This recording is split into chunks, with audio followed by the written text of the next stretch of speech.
Hello and welcome back to another video on the JJ Think Tank. I've got a bit more time on my hands today, so I've created another video. Well, I'm about to create another video. And this one won't be based on an article. It will actually be based on a brilliant post that I found on Twitter about Poland. So this Twitter account, Polonia Magna, created by Daniel Fuber. So Daniel Fuber, if I have pronounced it correctly, apologies if I haven't, my French is not good. So Daniel Fuber is a French-Polish thinker. He is on Twitter. I think he actually blocked me because I have some different political views, and he blocked me. Perhaps I was a bit rash. Yes, I can't remember exactly what I said. But yes, if Daniel ever watches this, perhaps he will unblock me. But he created this second account, anonymous account, and it's about Poland, yes. And in general, I've definitely noticed this. There's a perception in the West that Poland has not contributed. Poland is a little nothing state, a little nothing country, an irrelevant nation. Obviously, the same mentality is found in Germany. I think the Germans look down on us. This is kind of my intuition, my feelings. There's a lot of stereotypes found in British culture that a Polish man can only build. Yes, he's only good for building buildings. Yes, he's only good as a builder. Yes, this is just complete nonsense. It shows a lack of thought. And I guess the arrogance, yes, there's a lot of arrogance and pride found in Germanic and Anglo-Saxon races overall, I believe. It's linked to the Protestant Revolution. I think they went wrong there with their theology, and it's led to some pride, a lot of pride, excessive pride, and untamed arrogance. And so I thought I'll make this video to show that this is really not the case. Poland has been at the forefront of many things. Polish individuals, well, in this case, in this video, we'll talk about science, but there have been many brilliant Polish thinkers, Polish philosophers, Polish scientists, Polish authors, fiction writers, etc. Obviously, Polish culture doesn't appeal to everybody. I understand that.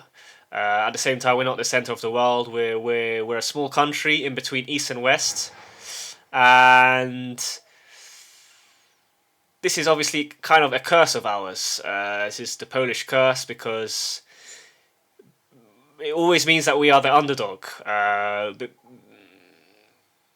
We've got powerful neighbors, Germany on one side, Russia on the other. And so it's always been hard for Poland to assert its dominance and freedom in the region. And with power, obviously, comes progress and influence on the world, yes? So perhaps Poland hasn't contributed as much as other countries, but a lot of the Polish diaspora found in various powerful countries across the world contributed a lot to the development of humanity and modernity and where we find ourselves now, yes? And it's a shame that this is not really recognized, I think, especially in the West. I mean, maybe in the Orient. I've noticed that people from the East, they respect Poland more, I think. I've noticed this amongst Russians. So a lot of Russians, paradoxically, a lot of Russians, they actually respect Poland because Poland was the source of a lot of the ideas that came from the West to the East. The same with Iranians. So Iranians respect Polish people, and perhaps French people more so than English and Americans. I think English and Americans, they tend to look down on Poland. They just use and abuse it. This is not just psychologizing. I'm not just psychologizing here. Actions speak louder than words. Yes, and it's clear that America and Britain, they view Poland as just a kind of marginal state to be used in their strategy for building empire. and this is a sticking point in the relations between Poland and America and Britain. Yes, but yes, nonetheless,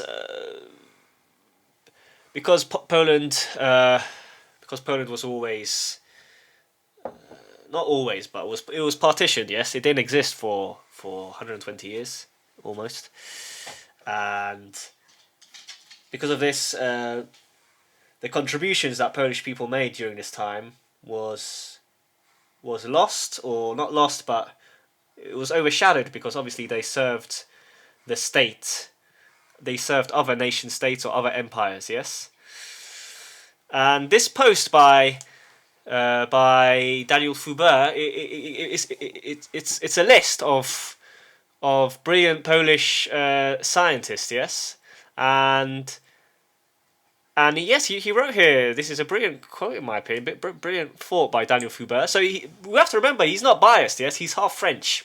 So Daniel Fubert, shout out to you, sir. You are half. I know you're only half Polish, but thanks for kind of bigging up Poland for a change, because this as I alluded to earlier, this lack of respect sometimes that I feel Poland gets is unwarranted, really. And let's go through this list here. So paradoxically and perhaps surprisingly, Poland's contribution to science is fully on par with that of other European nations such as France, Germany, or the United Kingdom. And let's go through this list. Yes, so Copernicus. So Copernicus was Polish. Yes, he had some German blood, but he did use and speak the Polish language, I believe. Pretty sure he did. He was a physician, a diplomat, military commander, and he led the defense of Ulster against the Teutonic Knights. So obviously, Teutonic Knights are a Germanic tribe. Yes, and yes, the Copernicus revolution. Yes, we all know about this. That the sun is the center of the universe and not the Earth. Yes. He also founded modern economics with the Gresham Copernicus law: bad money drives out good. So, Copernicus, number one. Now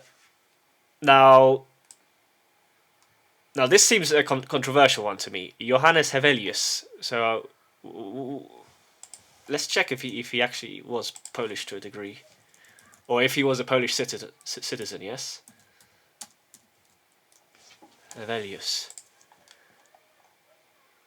So he was. Okay.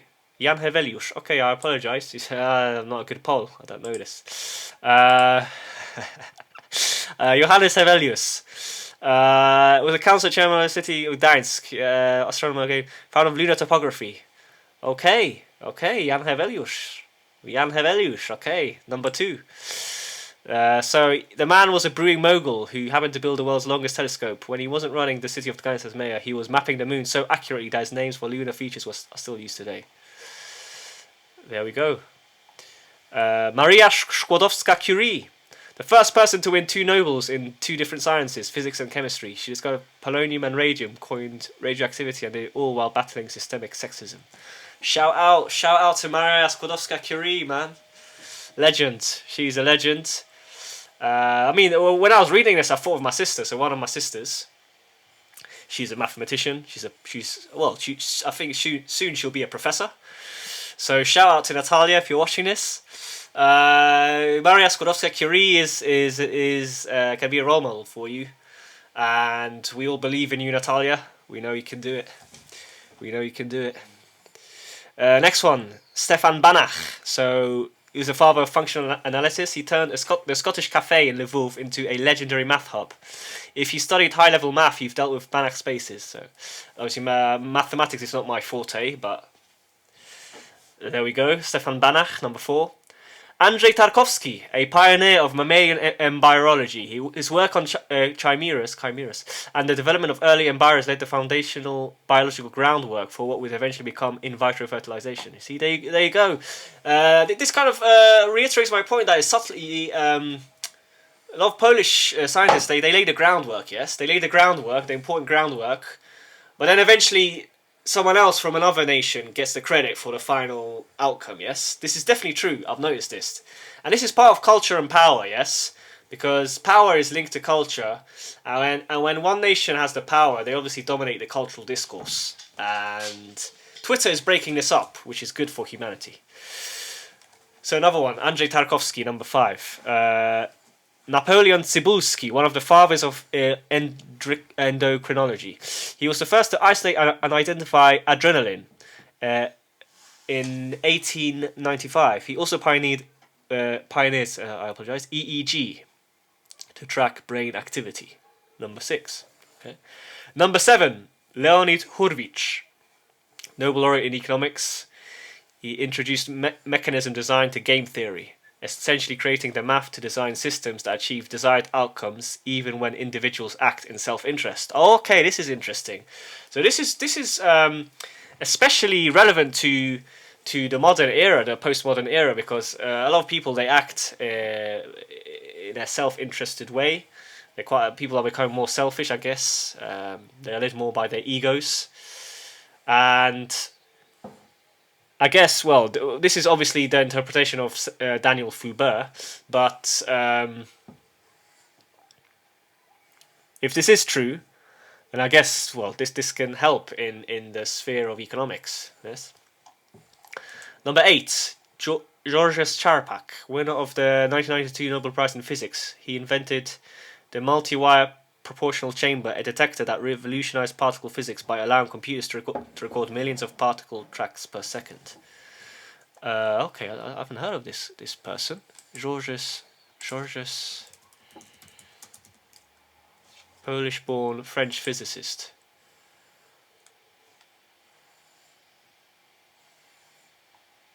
Oh, I can see that he also had Jewish blood, yes. So here we have an example of a not pure Polish guy, obviously, not a pure Polish person, but a Polish citizen. And we again see the influence, yes, that Poland had. So he was born in Poland, and then they moved to Paris. I see. So Georges Charpak, haven't heard of this person. Stefan Rejewski, a visionary of the deep. He built the first electric powered submarine in 1884. He also developed the theory of propeller flight, which became a cornerstone of early aviation engineering. There we go. Ignacy Łukasiewicz, the man who gave us light after dark. He built the world's first modern oil refinery and first oil well. He also invented the kerosene lamp. Okay, this is interesting for me. Sparking the global petroleum industry. There we go. See, the foundation is there again. It's laid by a Polish man, yes? Stefan Bryła, a pioneer of civil engineering. He designed and built the world's first entirely welded road bridge in 1927. He revolutionized how we think about steel structures and urban safety. I like his glasses, man. They're cool. Those glasses are cool, man. Stanisław Ulam, the mathematician of the Manhattan Project. Okay, well, I mean, this is controversial. I think the Manhattan Project was well, it ultimately led to negative outcomes. Yes, I'm pretty sure, if I'm correct. Maybe I'm mixing it up with something else. Manhattan Project. Yeah, okay, nuclear weapons. Yeah, that's what I thought. Yeah, exactly. Yeah, so I mean, this is controversial, but we see, yes, that the Polish brain, there's something special there as well. Yes. So the next one, we got Tadeusz Kościuszko, okay, freedom fighter, brilliant military engineer. His fortification designs for West Point were so sophisticated that they were considered impregnable. He literally helped build the backbone of American defense. And that's, yeah, I was surprised about this. So there's a lot of streets in Poland named after him, Tadeusz Kościuszko, and he really represents the Polish spirit, I believe. Poland's love freedom. We've always had to fight really for our freedom because of our geographical position. But yes, I found out about his kind of career in America. I didn't know about this, so I found this out a year ago, and yes, it provided another perspective to his legacy. Józef Kosacki, the man who saved thousands of Allied lives. He invented the Polish mine detector during World War II. He refused to patent it, giving the tech to the British for free to help win the war. There we go.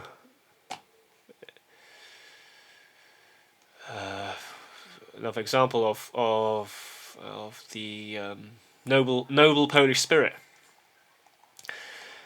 Mieczysław Becker, the moon's driver. He was the lead scientist behind the lunar roving vehicle used in Apollo missions. Every time you see footage of astronauts driving on the moon, you're seeing Becker's genius in motion. Okay, don't know about this. Kazimierz Funk. Okay, I heard about this person. So he also had a Jewish background. So he coined the term vitamin, later vitamin. So he was the first to isolate the B1 vitamin. The B1 vitamin is key, actually. Thiamine. So thiamine actually comes in many forms. TFFD, I think, is the best form that you can take, and it's really good for brain function. So I sometimes take thiamine, B1 thiamine in the form of thiamine chloride, and this helps with brain function. Jerzy Konorski, a neurophysiologist who expanded on Pavlov, he coined the term neural plasticity and was among the first to describe the physiological basis for how our brains change when we learn. There we go. And neuroplasticity is a key term that pops up a lot now in the postmodern world, because people are trying to improve their learning skills. Neuroplasticity is important when recovering from trauma, from brain damage. And yes, I didn't know about this. So Jerzy Konorski, a neurophysiologist, was key in this. Roald Hoffmann, Nobel Prize in Chemistry. He developed the Woodward-Hoffmann rules, which use quantum mechanics to predict the course of chemical reactions based on molecular orbital symmetry. There we go. Another important Polish man. Number 19, Karol Olszewski, a titan of low-temperature physics. Along with Wróblewski, he was the first to liquefy oxygen and nitrogen from the atmosphere in a stable state, opening the door for modern cryogenics. Cryogenics. Don't know exactly how to pronounce it. I think this might be a typo. Right, no, never mind. Bronisław Malinowski. Okay, so I heard about this man, because this is to do with social science. So he was the father of social anthropology. He revolutionized the field by championing participant observation, the idea that you can't understand a culture without living in it. Exactly, this is key. And this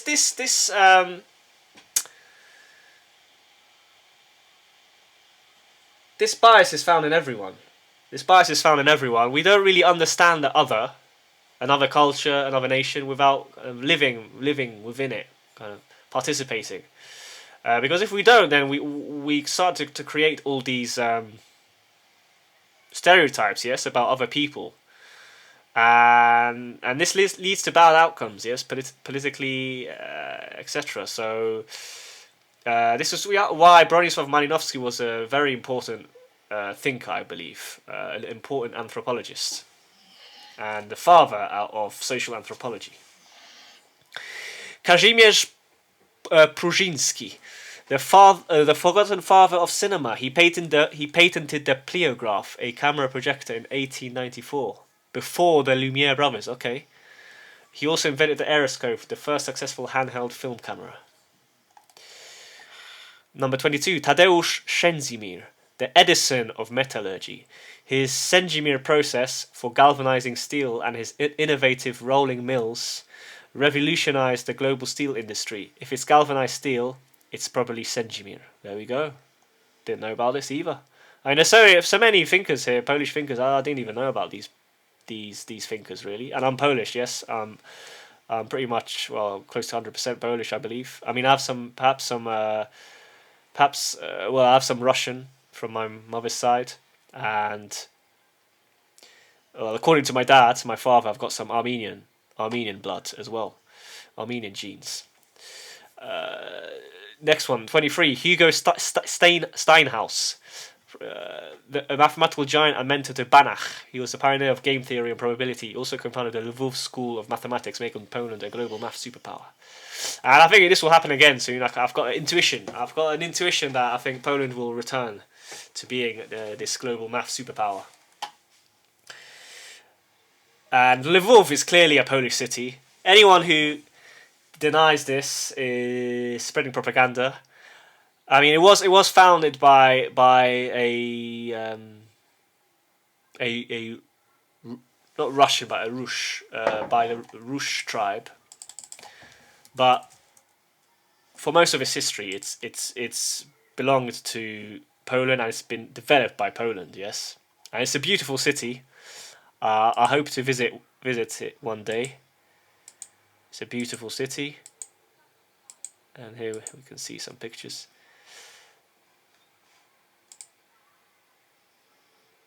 Let's see about the history of it. So, I mean, this is Wikipedia, so it might not be correct, but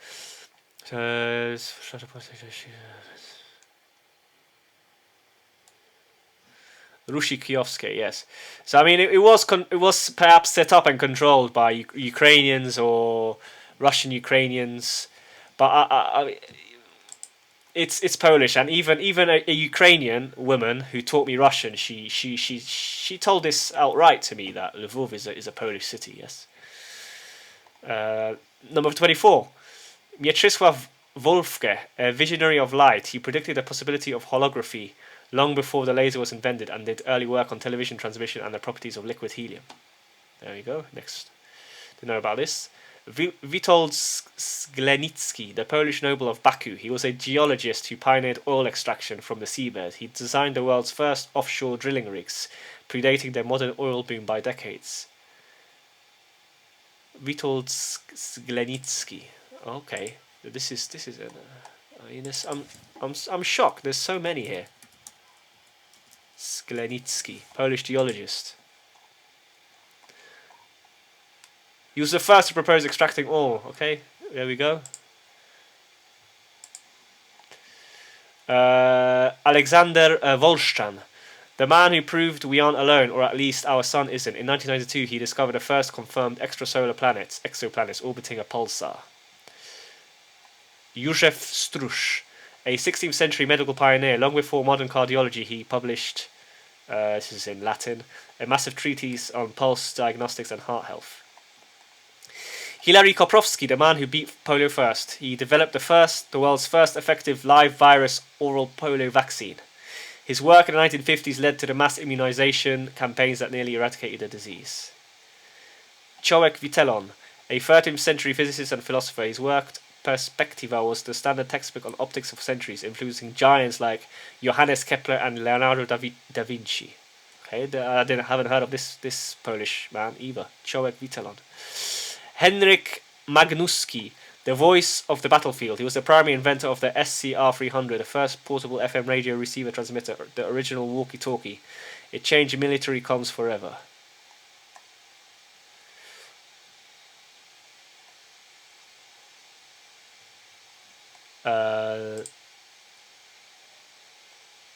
Zdzisław Starostecki, a hero of defense, who was the lead designer of the Patriot missile warhead, from being a prisoner in the Soviet Gulag to defending the skies of the free world. Well, okay. Here's some bias about the free world. I mean, who defines what is free, what is not free? I mean, is the West free? Is the West really the leader of freedom? I don't know. Alfred Tarski, okay, obviously he's quite famous, I know about him. So one of the four greatest logicians of all time, with Aristotle, Frege and Gödel, he created the semantic definition of truth and revolutionized modal theory. I apologize. He basically gave truth a mathematical foundation.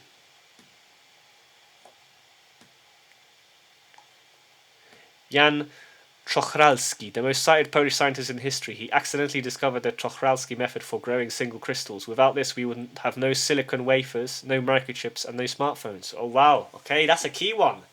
Jan Czochralski. There we go. Another Polish man who laid the foundation. Rudolf Weigl, Polish biologist of Austrian origin. So obviously there are some individuals here in this list who have who have perhaps blood. Their blood is not Polish, but they have that spirit. They identify themselves with the Polish state, with Polish culture, and this makes them Polish. Okay, just because perhaps they have different bloods, they're still Polish. Yes, because I have this liberal perspective in a way that to identify with a country is not just not just based on your blood. I think you can be from another country, and the culture and the language and the spirit of the nation can really appeal to you, and you become like well, in this case, like a Polish man. Yes, like a Polish person. So, Polish biologist of Austrian origin, the man who outsmarted typhus. He developed the first effective vaccine against epidemic typhus. During World War II, he used his lab to protect Polish intellectuals and underground members from the Nazis. Oh, I see. So here we have Austrians. They're definitely different from Germans, aren't they? Austrians, they're more... they don't fall into this destruction, we could say. They're more refined, I think, Austrians. They're more refined than Germans, because Germans can be quite coarse. Germans can be quite coarse and rough around the edges, whereas Austrians aren't. And when we think of Mozart, we can kind of hear this, right? Because Mozart was Austrian, really. He wasn't German. He was Austrian, I believe. And we can hear this in his music, yes, this lightness, this nobility. Marian Rejewski, I think it's the last one, right? The man who broke Enigma. Years before Bletchley Park, Rejewski used pure mathematics and group theory to crack the German Enigma code in 1932. His work gave the Allies a 10-year head start. And yeah, I read a little about the Enigma story. Again, this is not controversial, but a lot of the groundwork was laid by Polish people, not just Marian Rejewski, others. And they helped to break the Enigma. Obviously, the latter stages were led by the British, but Poland's definitely contributed a lot to this process. Where is Marian's? So here we've got other. So let's have a look at these comments and see. Where is note the adoption of German research university due to Russian policy. Okay. Marian Smochulkowski. Poland is not even close to being on par with Germany and France. But also, more than half your list are Jews. I mean, there are. I mean, there are a lot of Polish people that have some Jewish blood, because we allowed Jews to enter our country when they were booted out. So a lot of Jews were booted out of other countries in Europe, I think during the 14th century, and Poland was a safe haven for them, and a lot of Polish Jews they reflect more the Polish spirit. So obviously there are good Jews, there are Jews who perhaps are not as noble as they could be, and yes, so. I don't know. I don't really view this as an argument, really. Ethnic Germans, yeah, I guess, of course. I mean, but this is the same in all countries, really. A lot of thinkers were from other countries as well, but they found themselves in empires that weren't from their nation. Yes. So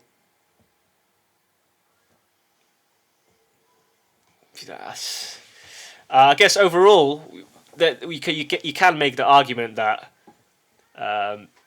France, Britain, Germany, perhaps Italy as well, contributed more. But again, this is the Eurocentric view. And it's quite typical that if you have this view, you completely ignore the influence of other nations on history. History is not just the last 300 years when Europe dominated, right? Europe's history stretches back all the way. Yes, Greece contributed a lot. Philosophy came from Greece. Persia contributed a lot. Jews contributed a lot. So I mean, this is a bias again. We don't know where he's from. This anon account again, anonymous account. So yeah, has produced fewer notable figures. Generally, have found it the most.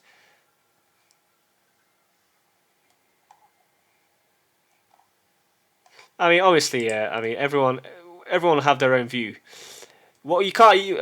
Obviously, maybe perhaps we're exaggerating here the influence of Poland, but Poland definitely made an impact, yes, and that list has proved it.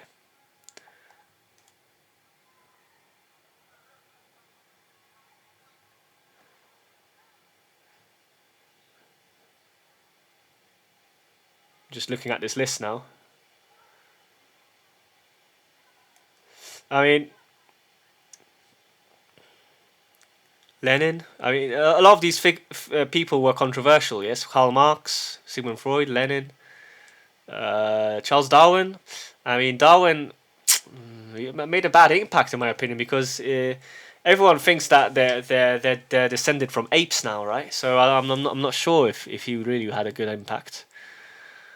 Darwin is controversial in my opinion because the thought of Darwin has created a lot of problems in the mind in the modern world. I mean, this is a completely separate topic, so I won't go into it. But I mean, I don't see Chopin here. I mean, Frédéric Chopin. He was half Polish, half French. Probably the pianist that is most adored by people who play the piano. Don't think he's even on this list. So obviously, it's everyone will have their own biases. Yes, at the end of the day, I don't claim that Poland was the center of the world. Obviously not, but we definitely contribute. And this video was basically to highlight the subtle kind of denigration, yes, that takes place, especially in the West. When it comes to Poland, there's a lot of stereotypes that Polish people are kind of barbaric, uncivilized, stupid. They can only build. Yes, they're only good builders. And yeah, this is obviously nonsense, right? This is just an arrogant, prideful worldview.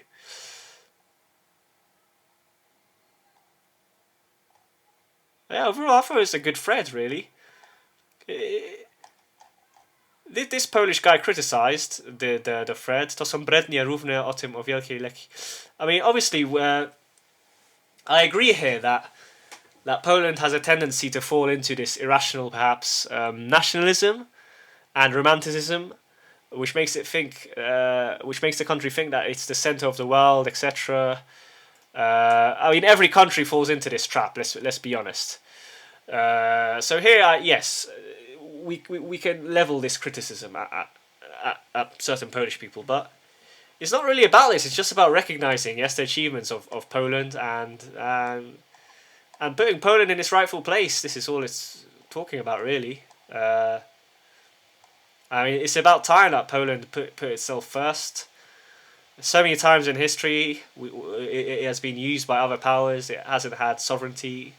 It wasn't free, and now is the time for this to be realized once again.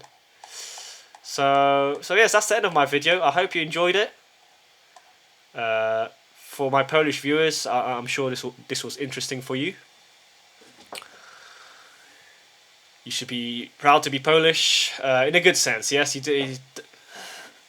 don't be proud in an annoying way. Yes, but just be proud. You don't need to. Polish people, they shouldn't feel inferior because there is this mentality found within Polish people where they feel inferior to the West. I think they don't really understand their country, their nation, and this is why they start to feel perhaps inferior, and it's completely unnecessary and unwarranted, and in the long run it actually causes problems, this kind of complex, this inferiority complex. But yes, this is the end of my video. I hope you enjoyed it. If you did, then don't forget to like and subscribe. It will help me grow the channel. It'll help me grow the channel, and yes, if you like the video even more, consider donating at Buy Me a Coffee. Yes, that'll help me as well in the process that I'm trying to realize and fulfill. But yes, all the best, and if you made it this far, thank you for listening. Take care.